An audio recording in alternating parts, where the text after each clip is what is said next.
Hello, YouTube. Gonna read some more from John Keel's Disneyland of the Gods tonight.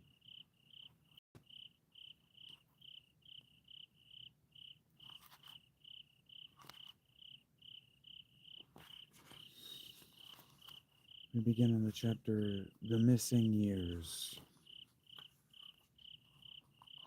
I don't really feel like doing this tonight.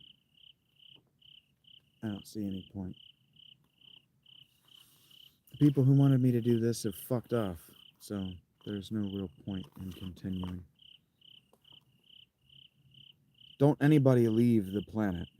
10,000 years are missing. There's a baffling void in our scientific knowledge of the years between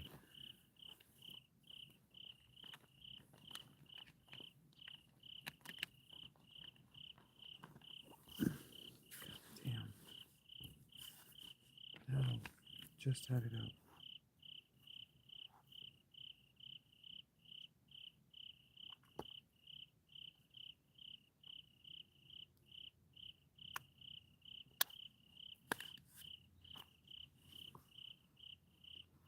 There is a baffling void in our scientific knowledge of the years between 15,000 BC and 25,000 BC.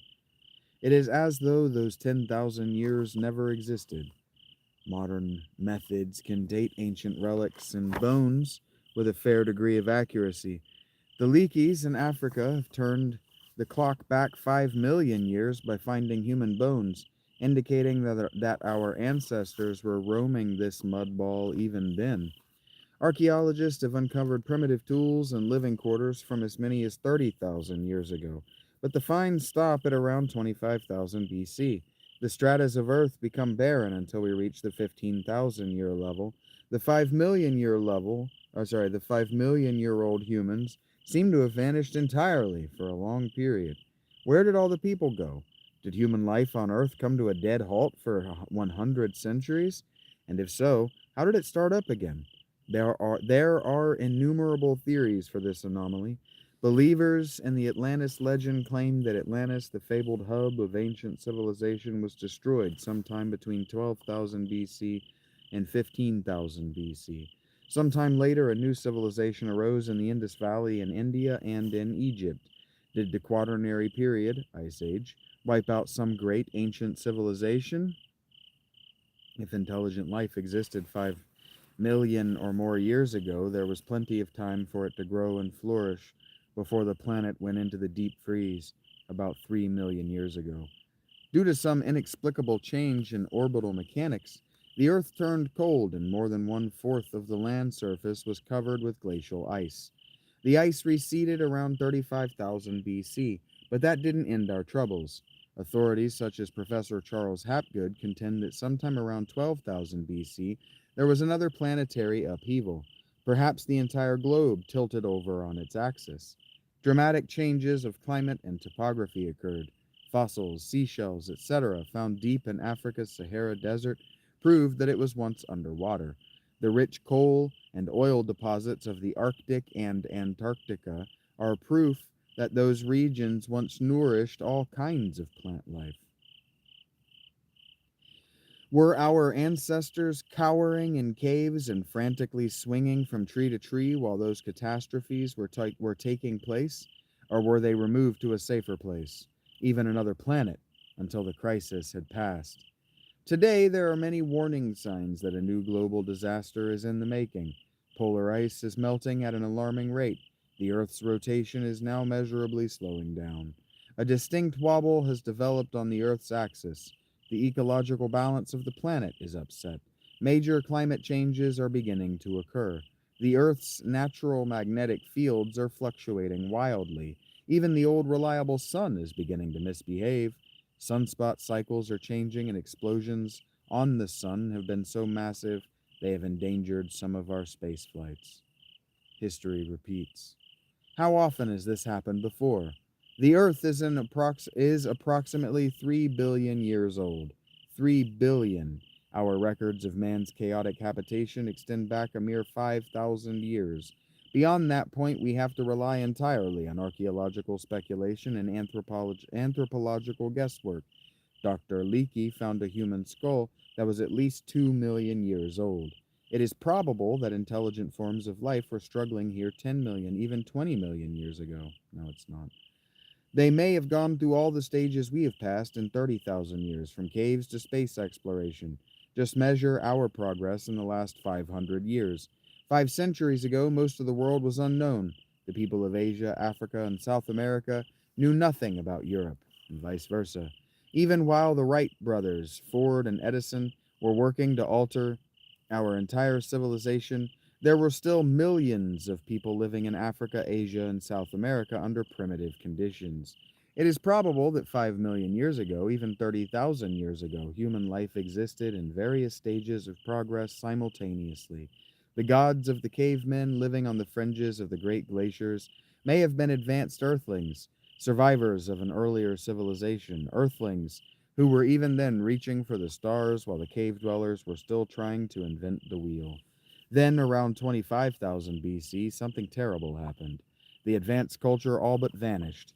The few scattered survivors, vastly outnumbered by the primitive caveman, labored to preserve millions of years of knowledge by teaching the primitives the rudiments of astrology, alchemy, and the laws of magic, which are really advanced physics. The catastrophe of 12,000 BC finished off the superculture. The primitive man inherited the earth. Are we robots? All great religions teach us that we are robots, mysteriously controlled by a supernatural force, that we are constructed in the image of our master. While Darwin's theory of evolution satisfactorily explains what happens to life after it is created, it fails to explain the act of creation itself. Many scientists have abandoned the concept of evolution, grudgingly admitting that the more complex life forms on this planet seem to be the product of design rather than some hit or miss natural process. This is not true. From birth, you are programmed in much the same way that a computer is programmed. Also not true. A genetic code predetermines all your basic characteristics. This system is augmented by a supernatural system called epigenetics, and he's wrong. Millions of people in every generation have their minds reprogrammed by this supernatural system. It involves a beam of high frequency energy transmitted on the exact frequency of the recipient's brain waves. In many instances, the beam is visible and appears to be a beam of light coming from the sky or from an object in the sky. This is a well observed, carefully recorded phenomenon. In religion, the process is called illumination. Today, we tend to relate these beams of light and their effects on humans with the UFO phenomenon. Each year, thousands of people are the foci of such beams and very often develop increased IQs and dramatic changes of personality after their experiences. Once a relatively rare occurrence, this reprogramming process has become commonplace in the last 30 years. Did this same mysterious force control men and direct human events 5 million years ago? Is it a force from outer space? Or is it a force unleashed millions of years ago by some superculture here on Earth? A culture that once had the ability to construct biological robots. Is that superculture still in command? The monolith. The end product of evolution will not be a Superman. It will be a machine, probably a supercomputer. Computer technology is advancing so fast that within a few years we will undoubtedly perfect a mechanical brain superior to the human brain. Transistors and miniaturization will enable us to build this brain compactly. It may look like nothing but a metal cube a few feet square. We are just discovering the psychic potential of the human brain. Experiments in ESP and psychic phenomena are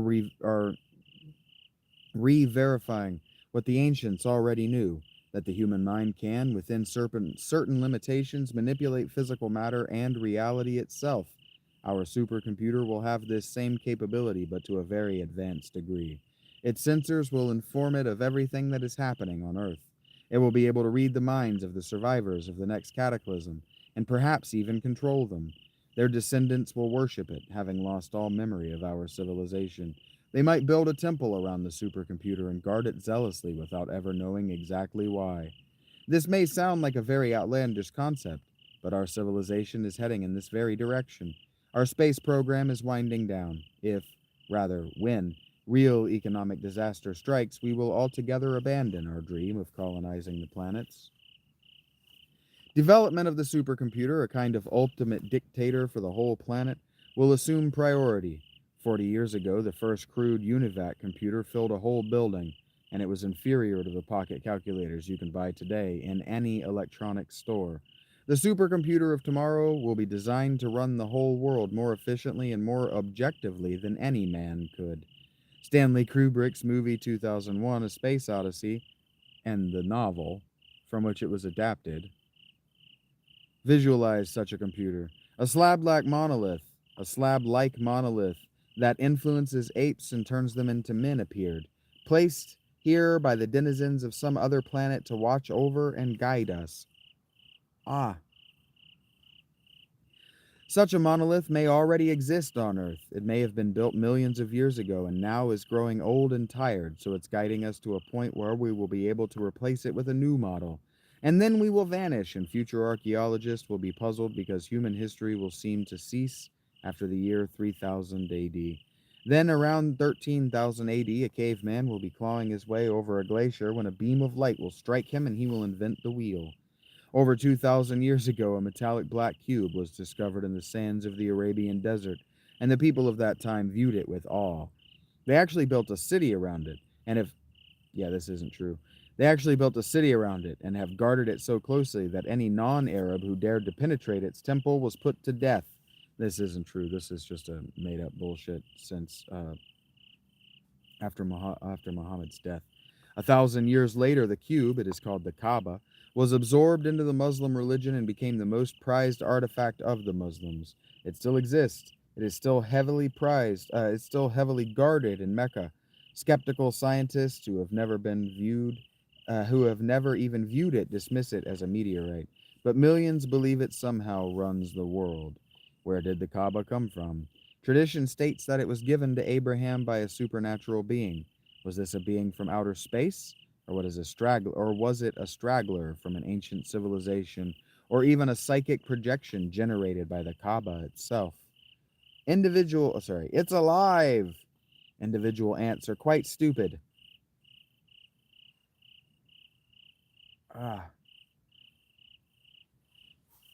But put 1,000 ants together and they form a single collective mind with incredible abilities.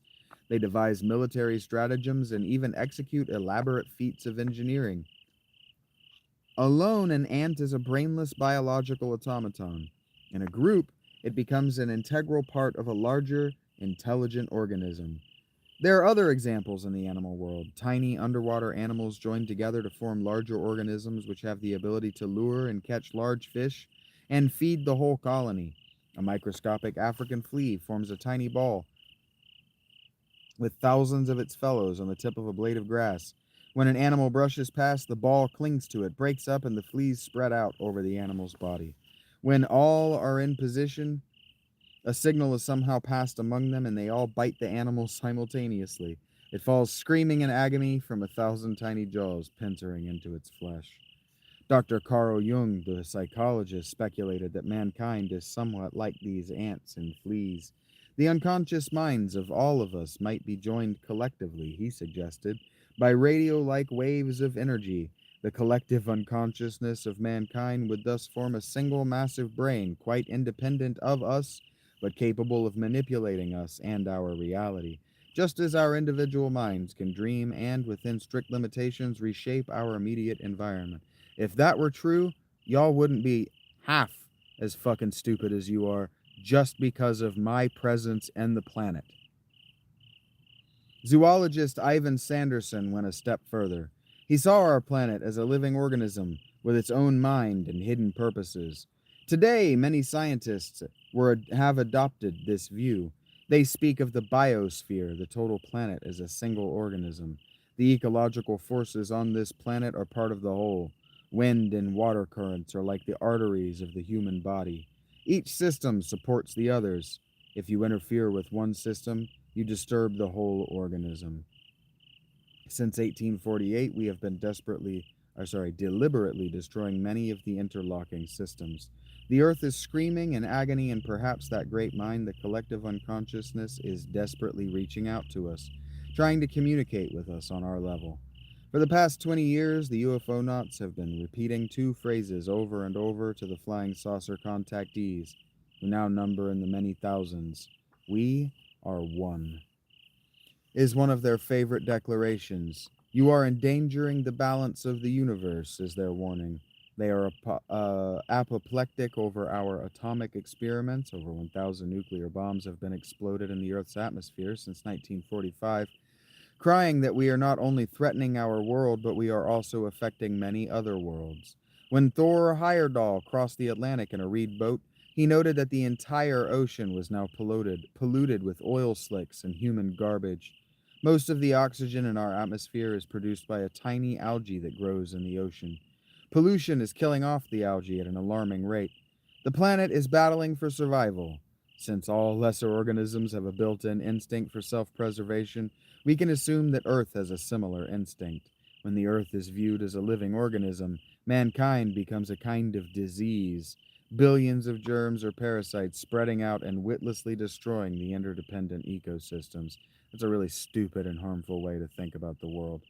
At the pace of the planetary crisis, as the pace of the planetary crisis quickens, the watchers increase their mysterious surveillance. The night skies are filled more often with thousands of cosmic eyes.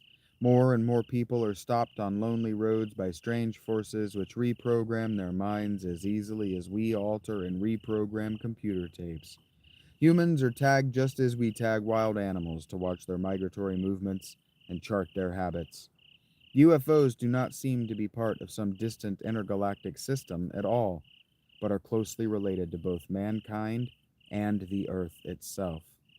In its early time, the Earth may have needed man, but now we have become a plague threatening the entire organism. The signs and wonders of our present day may be the subtle beginnings of global convulsions to come, convulsions that will spring from the planet's urge for self preservation and ultimately destroy us. The Earth is not inhabited, it is infested. And that's a really stupid and harmful worldview to maintain. It's a really stupid worldview to believe that you are a germ to be eradicated.